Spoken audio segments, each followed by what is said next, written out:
down with the Zergling, prevent Frozien from getting any more scouting information. And Frozien is in a world of hurt here. That move to move his medic and marines out to try and push out when he saw those two Heartless, and really he's not able to. He's being denied a little bit of mining here. I suppose it doesn't really affect him that much because he does that. And now finally Frozien's going to come in with a medic and marines and try and take those lurkers down. The couple of Zerglings just were stationary and didn't really do any damage. The Zerg pulling the second lurker back, and he's actually managed to save that. So decent micro by the Zerg there, pulling at least managed to save one of his lurkers, although he should have probably set those Zerglings in just to try and absorb a little bit of damage, although I'm sure Frozien would have focused on the lurkers anyway regardless, to try and take them down first. So Frozien has considerably been slowed down considerably and lost some of the advantage that he had.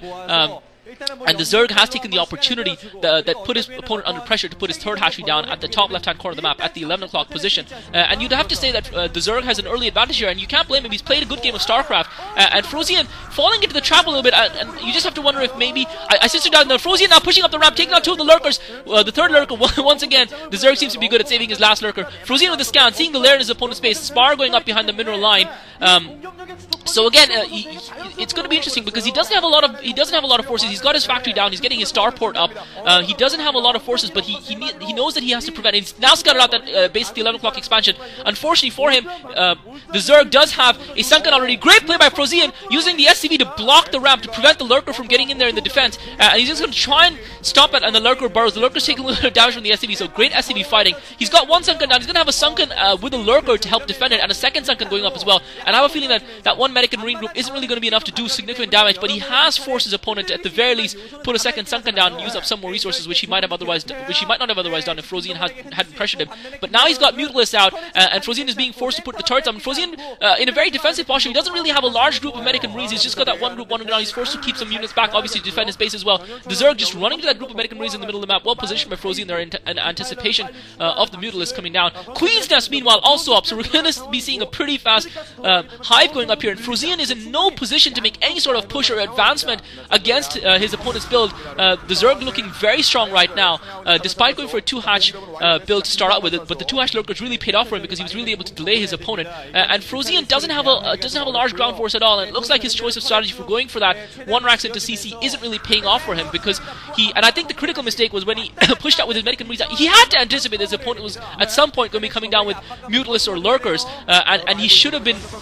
I guess he felt that if his opponent was going for Mutalisk, and great Mutal Micro taking down the medic and a marine as well by the Zerg, and Frozien can really not afford this. As it is, he's got sparse units on the ground. He hasn't got a very large ground force, and really he doesn't have a great defense setup either. He does have that natural expo. He does have a bunker there, but he doesn't have too many turrets around. So he's not in a great position to defend. And meanwhile, the Zerg continue to produce lurkers, and he's getting that hive up as well. So we're going to be seeing a fast hive here from the Zerg, and he's going to be in a good position in terms of his tech. Finally, Starport with Control Tower is up for Frozien. He's going to try and level the playing field a little bit with his science missiles, but he is a little bit behind in this game now, and he's going to have to work very hard and really micro well, because we're seeing Mutalisk and lurkers coming in now from the Zerg against Frozien. He doesn't have any links attacked with his lurkers, unfortunately, but Frozien is decently positioned on the middle ramp, and the Zerg is just going to try and dislodge him from there to allow his lurkers to push down and get and make some progress and get a slightly more advanced position. But Frozien just about holding his ground for now,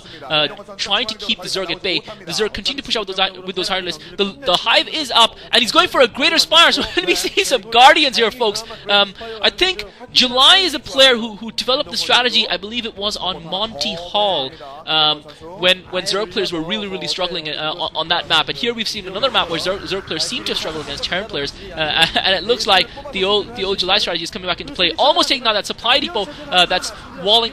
Well, it's not really acting as a wall, but as a barrier, as opposed to handbags at dawn at the choke of Frozien. But Frozien really has been on the back for pretty much all this game, and it's all a question of whether he's going to be able to weather this attack. He doesn't have any siege tanks, he doesn't have siege mode either, I don't think, and all he's got is medic and marines. He doesn't have a single science vessel out yet, although that will be out momentarily. The Zerg doesn't seem to have any Scourge out, but he's got lurkers, he's got Mutalisk, soon to have Guardians. The Greater Spire is up, and he's got Heartless as well. Frozien finally with the 2 siege tanks coming out. He needs to push his opponent back a little bit, but he's going to be in trouble here, because if those siege tanks get in place, those Guardians are going to wreak havoc against him. He's He's only got the one science vessel, so it's not like he's got a lot of irradiance, but he should be able to, if he goes forward, he should be able to see the Guardians. He's got a scan off, so I'm sure he's seen those Guardians, but he doesn't have enough units to do anything about it. His opponent, despite being Zerg, has got many more units, and the science vessel takes some heavy damage from those Hireless, and the Hireless are really going to put some pressure on the science vessel here, and the Zerg has got a group of Guardians out. I think he's waiting for a couple more. Looks like the Zerg is going to be able to push in with Lurkers. This is a very gas-heavy army that the Zerg has been able to put out against Frozen, and it just shows how ineffective Frozen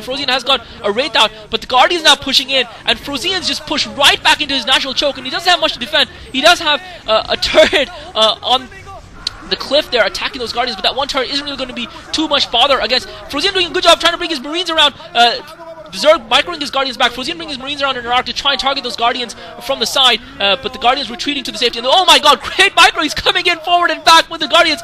Brilliant micro by the Zerg, decimating the forward defenses of Frozen, and this has got to be GG right here. Frozen is not going to be able to do anything because those Guardians are just going to blow everything out of sight, and Frozen just doesn't have the firepower to cope with it.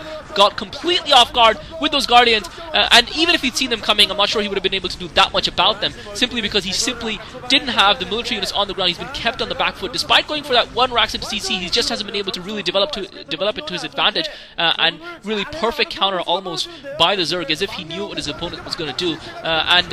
Okay, it's not like beating Flash, but it's a victory for the Zerg nonetheless, and for SKT1, who haven't been doing that amazing of late, it has to be said. But the Zerg notches up a win. GG, first game to SKT1, and he's going to be going up in round 2, and I'm looking forward to seeing who he's going to be coming up against from Samson Khan. So first blood to SKT1. Pretty good game of StarCraft, it has to be said. Frozen perhaps not a great choice of strategy, and then obviously pulling those Medic and Marines out when he had nothing really to defend his base that early on, after he'd seen the hired list from his opponents.